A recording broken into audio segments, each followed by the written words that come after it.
Sure as shit, I knew that my video was going to get blocked. The very first one that I did. So, I always want to save the best for near last. I might upload another one, but again, well, not again because you guys didn't watch the first one, but it's either hit or miss with the crowd that I have here. Some people are really, really into this genre. Not a lot of people seem to be into this genre from the crowd that I have here, but I'm really into it. Anyways, my favorite content creator. A lot of your guys' favorite content creator, Mike O. I mean, how can you not like one or love one of his videos? I mean, I'm excited to hear what he has going on for this. I'm going to come back, make sure that my big mug... Okay, cool. My big mug was taking up a little bit of the space, so let's do this. All right. Now, the cruel sociopath cannot let her leave. That already sounds like a messed up title. So let's see what this has to do with. Like always, if you feel up to it, feel free to like and subscribe. I react, review, even create many of my own content, much of my own content. So feel free to, check it out. Stop on by whenever you get a chance. And, let's go in and get this started. Hey you and welcome, my name is Mike, and in this whole video, the story I have for you today is about misery in misery. We got the social media messages, we got the love, we got the hate. That old one, surprisingly, it keeps turning up again and again in my videos. We got disappearances, we got media interviews, we got a state park. Sign me up. In the autumn of 2019, a 23-year-old man walked into a police station to inform the authorities that his wife was missing. He would inform the police of quite a lot, actually. This guy is a real shut up, you know, I mean, he won't stop kind of talking. Unfortunately, though, for him. But maybe he would tell a story about a little old someone who got just what they had coming to, you know, just what they deserved. But, kind of brr noise. Unfortunately, as that great line goes, deserves got nothing to do with it. That's the disappearance of Meng Shiji. A story that's, well, you know, as we see, more murders are committed for love than for hate. So let's give it a go.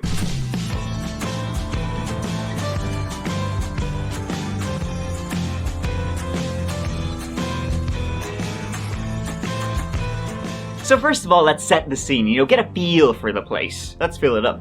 But, like, not in a creepy way. Unless...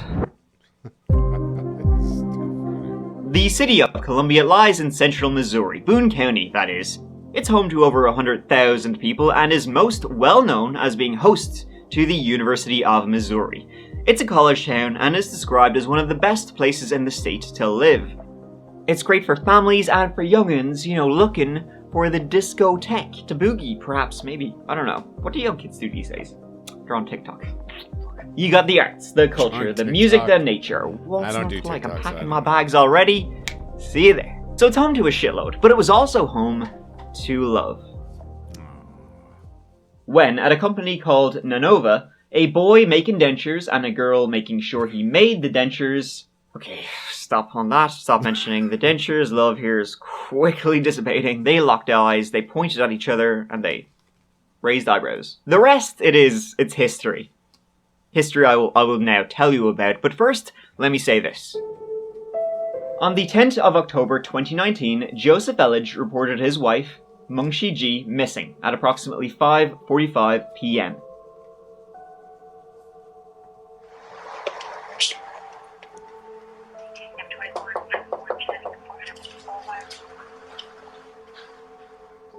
Hey, Joe. Hi. Hey, it's Officer Joseph. So you said took her purse with her, right? Yeah. Phone. Yeah, phones. Do you want it? It's here. He said he had last seen her at their home where they lived, with their 1-year-old baby girl, Anna. In the 2600 block of Eastwood Drive on Tuesday the 8th of October at around 11:30 p.m. when she went to bed. Her phone and her wedding ring were both just left on that table I can't unlock her phone. It's locked and I don't know the password. When Joseph woke up the following morning at around 5 a.m., that's October the 9th, she was gone. He reported her missing then the following day. 3445, case number 10707, repeating 10707. So I'll enter as a missing person until we hear otherwise from her, or can prove that she went somewhere. Obviously, the best thing for her to do would be to call and say, "Hey, this is where I'm at," for everybody, so everybody knows. Yeah. And you guys can try to work out whatever you need to do. Yeah. But as far as like issues between you and her, is it just? I mean, anything? She just kind of nitpick? Is that kind of the deal, or anything? Yeah. There was no like big, large arguments recently. Just disagreements about small things. Yeah. They lived in a nice little community of houses near the highway, not far from central Colombia. But she could easily be far, far away by now. The police went over to follow up with Joseph when he reported her missing on the 10th of October. Meng Shiji spoke to her family every day, either voice or text. Even though she was in Missouri and they were in Xi'an, over 7,000 miles away, they were close. So when they last heard from her, on the 8th of October, and then didn't hear from her the following days, they started to wonder, shit, what's going on here? They started to wonder if something was wrong. Meng Shi was born on the 18th of April, 1991. She was an only child. This was during China's one-child policy, but her parents only ever wanted her. She loved painting, she was passionate about it, but for a career she went from the arts to the maths. She wanted to be an engineer. She got her undergrad in engineering from East China University of Science and Tech in Shanghai, and then in 2012, as part of an exchange program with 5 other students, she arrived at the University of Missouri. The aim was just to finish her master's degree there, but she would end up spending a hell of a lot longer there than just that. When she was at the university, Joseph, future hubby, he was studying there too at the same time, but they wouldn't hook up just yet. So Meng Shi ended up staying in the good old US of A. Her professor hired her straight out of finishing her master's. Oh. So she went to work at a company that makes dentures, dental products, all that kind of stuff. The technology that makes fake teeth and braces and all the kind of shit you put in your mouth, it's very similar to aerospace engineering, actually. I've no idea if it is, but her degree was in aerospace engineering, so I assume it is. Joseph, when he graduated from his undergrad at the University of Missouri, he ended up working there too, Meng Shi being his supervisor. But swiftly, she became more than just that. He was 5 years younger than her, and the old head-over-heels shenanigans began. They began dating in January 2016, and he proposed on September 8, 2017.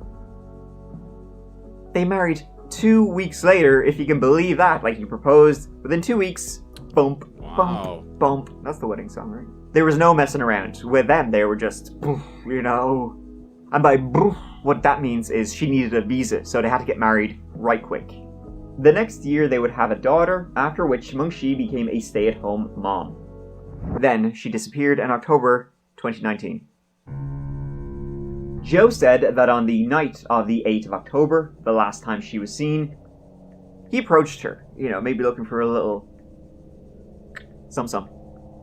She was not having any of it. He wanted to give her a massage, full body massage. She was not too keen on that at all. I know, you'd think the little chin beard he's got, instantly women... No, surprising. She wasn't having it. She was like, here, listen, have a wank or something. Then the next morning, though, she was gone. He woke up.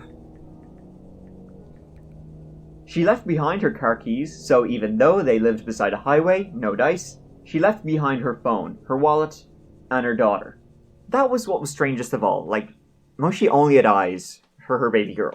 My question stays the same. That is, where is Meng Shi right now? So if you know anything about that, if you have any idea, I would say I would eager you to come out. Today, the pleas for help continue. As deer hunting season begins, CPD is asking for your help in helping solve a high-profile missing persons case. And so the search began in the wilds of an autumn Missouri. Mengji, that's how you pronounce her name. It's actually Meng Chi, and it has tone to it. It's Meng Chi. Meng Chi. Meng Chi. Okay, all right. Well, I've been trying my best. Meng Chi. Yep, Meng Chi. All right. So talk to me about who she is. Why you fell in love with her? Well, she's a very dedicated person. She's a hard worker, and I really like that. That's important to me. And she's really, she's very, very detail oriented. And that's something that I honestly didn't see a lot in a lot of people and really a lot of girls as well. But she was, she's a mechanical engineer with me, or same as I am. And that was something that was pretty important to me too, because I really kind of always thought that I'd have... 5 days after Meng Chi went missing, Joe did an interview with KORCG13, local news, trying to spread the word. I know she was talking to somebody else on the side, and I didn't know that until after she had left, but,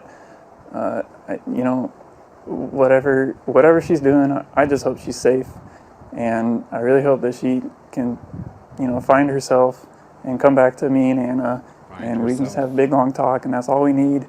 But we can work things out. I think she's just confused and maybe scared. And I don't know if she felt alone. I don't know where it came from, really.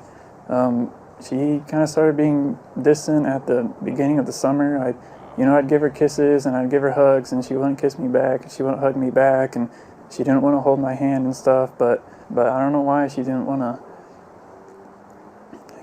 keep love alive with me. I tried, but... So if you were able to focus on anything really other than his little chin thing, his little chin business, you might have noticed a few things.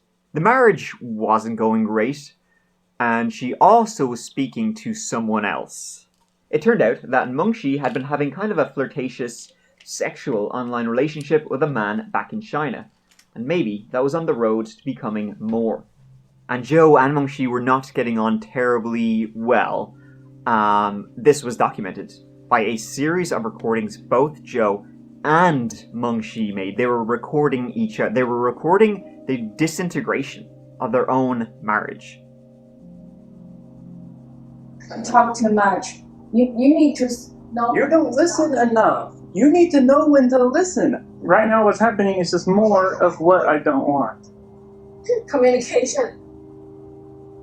Lack of it. Dumbass, you're being really mean to me. I don't like it. This is hurting my feelings. So what the fuck are you doing? What the fuck is wrong with you? You want me to break?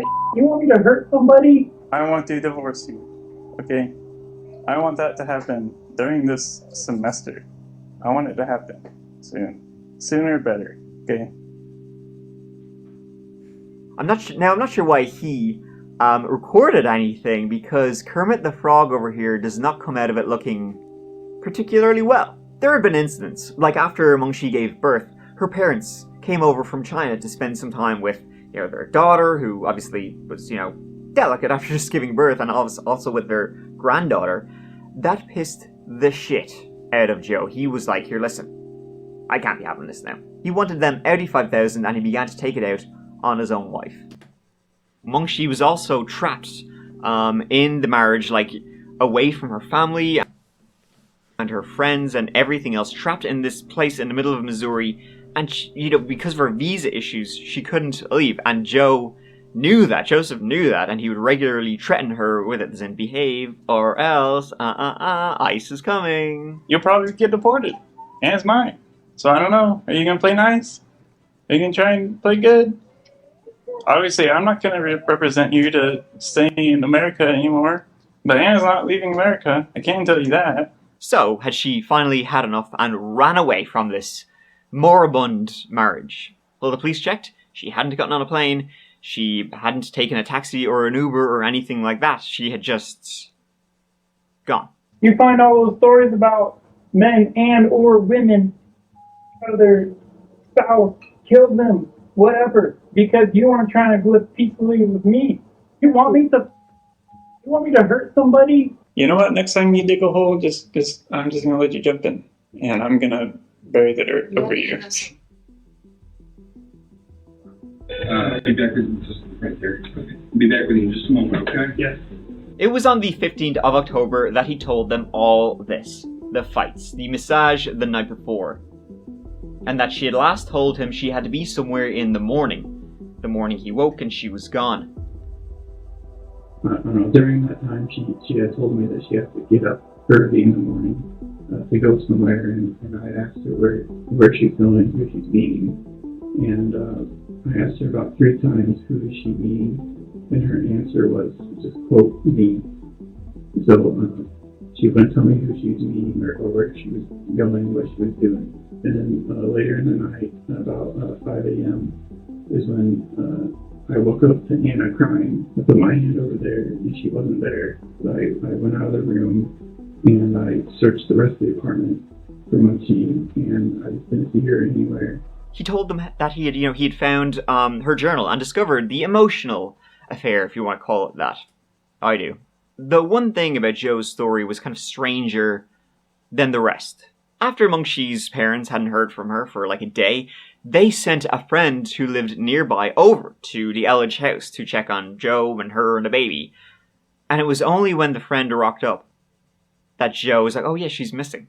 It's only when people started looking for her that he called the police. He didn't even call the emergency number, like 911. He called the non-emergency police number. You'd think he'd be a bit more of a, I don't know, panic maybe? No? Oh. That is fine. Do you need batteries? Oh no, this is not like a regular like battery type thing. Okay. So Yeah. we'll be fine. Okay. I can always. I need to file a missing persons report. Or Okay, I can help you with that. What's your name? Joe Elledge. Okay. And tell me exactly what happened. Well, yesterday morning I woke up and my wife was gone. She left her wedding ring and her phone, her card. How old is the person? She is 28. She's Asian, Chinese. What's her name? Munchie G. Elledge. He'd also say that the day she went missing, which is October the 9th, that was when he woke up and she was gone, he got into her car and started driving around the hiking trails and the state parks. One part looking for her. Maybe she's knocking around here in the middle of nowhere. Maybe she decided to go out for a stroll. On the other hand, he was saying, my marriage is just so stressful. I need to get out there, just go for a drive, chill. I got to relax, and at the same time, Wait a minute. You got to relax. Your wife is missing. You're now the sole caregiver of a 1-year-old child. You went on a relaxing drive. I gotta tell you, that strikes me as strange. I don't think I'm alone in that. I think 99 out of 100 people on the street would say, that's not the time to relax. I mean, you haven't even told anybody, I don't know where my wife is. Yeah. You locked your door when you left the apartment? Yeah. If she comes home, how's she going to get back in? You've got her keys in her car, her phone's in the house. She can't even call anybody. Yeah, I don't know. I mean, did you leave her a note? You didn't leave her a note. You said, hey, don't worry about Anna and me because we're out for a drive. Didn't do that, right? I didn't. Why not? I didn't think about it. You knew she wasn't coming back. I didn't know. If somebody did something to her, or she accidentally did something to herself, we absolutely cannot stop until we find her. You understand that, right? Did you kill your wife? No, I did not. Do you know what happened to her? No, I do not. Things were very odd, but actual evidence, to go on? Nothing. On the 25th of October, the Columbia Police Department announced that this was a criminal investigation, citing their belief in foul play. That same day, Joe was arrested.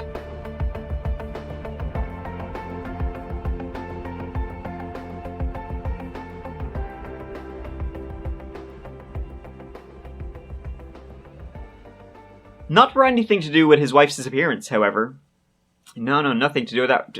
Child abuse, actually, if you can believe that. He was arrested literally in his car. with the bags packed. Like, he was out the door.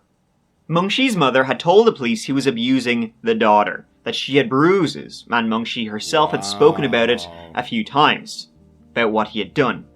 He was held on $500,000 bond. Now, one thing about Joe is that he was 23 years old, and he was an immature guy. Now, when I say immature, I don't mean, 23 years old, he was out partying too much, going out there doing whatever. When I say immature, I mean, I guess emotionally immature. But emotionally immature in the way that a toddler is emotionally immature and will throw tantrums if it doesn't get its way. Police searched Joe's house that same day of his arrest. They found a few things in his place. One of those things was a diary where he laid out how to respond to questions in the police interview and in media interviews. He had a script written. I don't know why he didn't get rid of this. I always wonder about that kind of shit. You think you're gonna reminisce about this later on? He had it there. Say, one of the things he had written down, to remind himself, was always refer to her in the present tense. Because if he's referring to, it's a common slip-up people let in, is referring to somebody in the past tense, implying they know what happened. Just went along with it, and that was something that really impressed me as well. She was a great mother the whole way. She was. And he had this whole kind of melange of things he would do to try and get away with his wife disappearing. Didn't think he had it in him. The authorities began to think they had a pretty good idea of what happened here. So they searched for evidence in his house, and remember that the day she disappeared, he told police he went out for a drive to some parks and all that kind of stuff, just to unwind. Little Mrs. Ball and Chain winding me up, lads. Well, they found boots in his house that were covered in mud. Maybe the ones he'd been wearing the very day she disappeared. Kind of much like we've actually seen in a couple of cases before, that a vehicle will have mud on the tires, and that can kind of give away of where the car was, judging by the type of mud. Maybe they could have a similar situation here. I mean, tires, they're just car shoes, really, when you think about it. The Chinese community and the greater Asian community are holding on to hope. KOMU8's Bailey Yang spent the day talking to them. She joins us live in Colombia with their reaction. The flyers in my hand is the same as this one that have been up here for 4 months. I talked to some of the local business in the morning, and the spokesperson tell me they're not ready to take the flyer down until they hear good news. 4 months after Meng Qiji went missing. Yeah, I pray for Mengqi every day. However, following that up with where he'd gone that day, cell phone records, it didn't lead them to what they were looking for. At this stage, being Mengxi's body.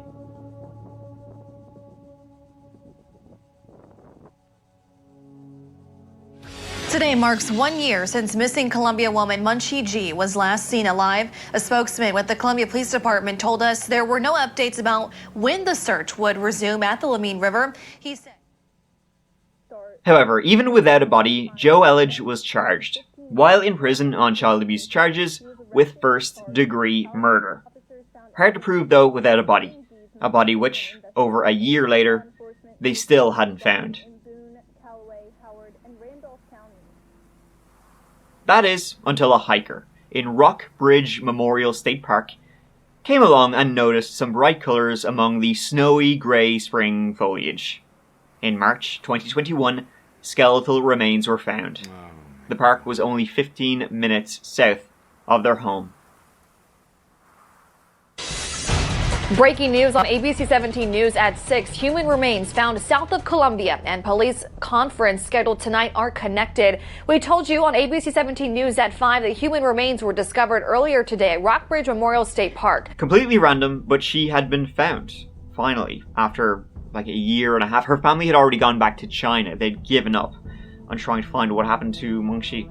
17 months after G was reported missing in October of 2019. G's driver license was found nearby. Investigators are waiting on DNA results to make a positive identification. I'd like to send my condolences to Meng Qiji's family. By this stage, her remains were so far gone it was impossible to tell what had killed her.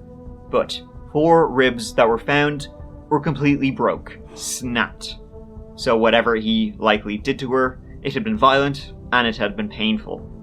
Joe, though, even though he was arrested, shortly after she disappeared, to this point, he never said anything. He was still, she's gone. She did a legger, right? She's left me in this shit. not anymore. Now, Joe's cell phone records did put him right by her remains on the day he reported her missing. Why didn't they? Also on that day, it had been raining quite heavily, and anyone out there would have gotten quite muddy. And some juniper needles were found in his shoe. Now, this is pretty remarkable. By taking the juniper needles that were found in the mud on his shoe, they could match the DNA of those needles in his shoe to the juniper trees that were found near her body. The tree's DNA matched, so they could tell not only was it the same species of tree, it was the exact same tree he had been right beside where her body was found. Wow. Joe's trial began on the 1st of November 2021. He pleaded not guilty. His explanation was not that she had run away anymore, but now it was a tragic accident. They had been fighting for a long time, and she could give as good as he got. Jurors, lawyers, and Joseph Elledge himself listened to hours of recorded arguments he and his wife had in the year before her death. The tapes from late 2018 showed G and Elledge arguing over marital and family problems. Elledge told G he felt disrespected by her when her mother stayed at their East Columbia apartment following the birth of their daughter. Both Elledge and G even told Joseph's mother, Jean Elledge, in one recording, that they feared each other. He never meant to kill, he simply did, he said. He lied to the press, and he lied to Menchie's family. And he's certainly not proud of that he had no intent. Certainly not murder. That's not even close. He tried to confront her about the man, she'd been talking to online, having this kind of like, show me your penis messages. And then he said, listen, I'm leaving and I'm taking Anna, our daughter, with us. And she, in the kitchen, they went at each other. She lunged at him. He'd say, she attacked him. If you can believe that, even though he's like twice her size. She went for him and he pushed her back. She banged off the counter, and that's when she must have snapped 4 of her ribs. Must have been a fierce swallow, and she went onto the ground. Then she got up with 4 snapped ribs, fair play to her, and went for him again. This time he pushed her, yet again a little more forcefully, and she went back flying, skull hit the tiles in the kitchen. He didn't overreact in a violent way. He pushed to get to his daughter. She lost her balance and fell and hit her head, and it was a thud. She was lights out for like a little minute, then got up, scratched her noodle. You win this round. She went up to bed. The next morning, Joe awoke, but Mengqi didn't. He was shaking her, no dice. She was dead. He then panicked and he buried her. I reached over and touched Mengqi on the arm, and I said that I'll get Anna. Did you get any response? No. Did you find any signs of life? No. Realize that she was dead? Pretty much, yes. The $1 million question is, what is going on in your mind where you wouldn't call 911? It looked so weird. It was so unusual. It looked bad. I was afraid, and it looked bad, though. I knew that people would suspect me. The prosecution, on the other hand, said 4 broken ribs. Like, not just broken, fractured, snapped. That's kind of really all you need to know. If that had happened to her, she wouldn't be getting up again. If, like, his story was anyway true, if he pushed her, she snapped 4 of her ribs, she ain't going to be getting back up. She's going to be lying on the ground in pure agony, just completely incapacitated. Anything that would have happened after that would have been murder. Did you hit her with a toolbox real hard, just come down straight on that back? No. Did you maybe stand up on top of her and jump on top of her back? No. Did you suffocate her? No. Did you strangle her or cause her to urinate on the bed? No. You admitted there was urine on that bed, correct? Yes. Elledge admitted to straddling G on their bed in order to give her a massage. I'm sorry, what? I straddled her. Yeah. She was lying down. She is now extremely vulnerable, correct? I don't know. Did you push her hard or not, Joe? I did. How hard did you push her? Demonstrate. Let's see it. Do it with your hands. I don't know. I pushed her hard. Even in his mother's presence, the defendant said he had a craving to snap Mengqi, and physically a craving to smack Munchie and physically beat her down. The defense asked for a manslaughter verdict, the prosecution for first-degree murder. The jury came back, meeting them halfway, and found Joseph Elledge guilty of second-degree murder. That he did in fact kill her, but he didn't plan to. He was sentenced to 28 years in prison. Munchie was 28 years old. That's bullshit. Columbia man will spend 10 more years in prison after pleading guilty to child abuse charges. Joseph Elledge admitted to hurting his child today in court. Joseph Elledge is in a Fulton prison, but he came back to Boone County today to put an end to a child abuse case against him. He pleaded guilty today to child abuse, endangering a child, and domestic assault. Prosecutors first charged him with this in 2019 as police investigated the disappearance of his wife, Munchie Ji. So that is the end of this one, that chapter. Pretty interesting how DNA tree, wow, that genuinely is like pretty fascinating. Technology, guys, am I right? I mean, I keep saying it's not going to take off, but they won this round. His whole story, though, of her running away to some online lover she had, pretty lame. I mean, he did have a basis to tell that story, but pretty obvious it wasn't true. As I said, he was a child in a man's body, who, when didn't get the wife or the subservient wife he wanted, he saw red. Now he will be seeing orange for the next 28 years.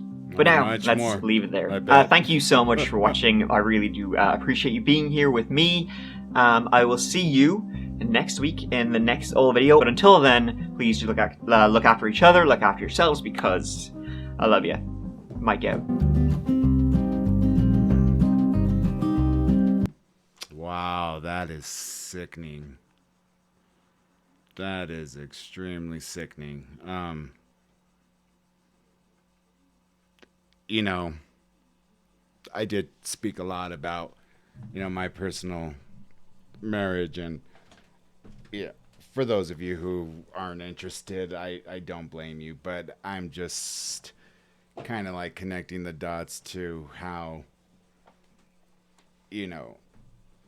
I was put in that position so many times, and the best thing to do is just walk away as soon as you get a chance.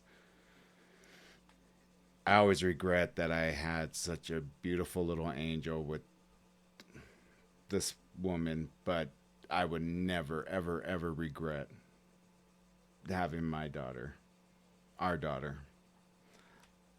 I would suggest for anyone who's ever in this type of position where you're even questioning your marriage, just either counsel or end it. Because if you're even questioning it, it's not going to go well. It's not going to last. And I have such a good role model in my brother that, believe it or not, him and his wife met when they were 6 years old. They're both the same age. Their birthdays are a month apart. They met at church camp, and they started dating. She lived in Pueblo. He lived here in Denver. They started dating in a long-term relationship or a long-distance relationship. She moved here, got married at 19. They're both married now, and they're both 52. So they've been married since 19 years old. So you know when a marriage is going to work and when a marriage isn't. And like I said, don't turn into one of these sociopaths that does something so fucking hideous that you can never, ever undo it. Leave, because you could find happiness in someone else. So that's just my advice. This is a great that chapter. And yeah, thoroughly enjoyed it. Another good one by Mike. And show them love, like always. So until next time, guys.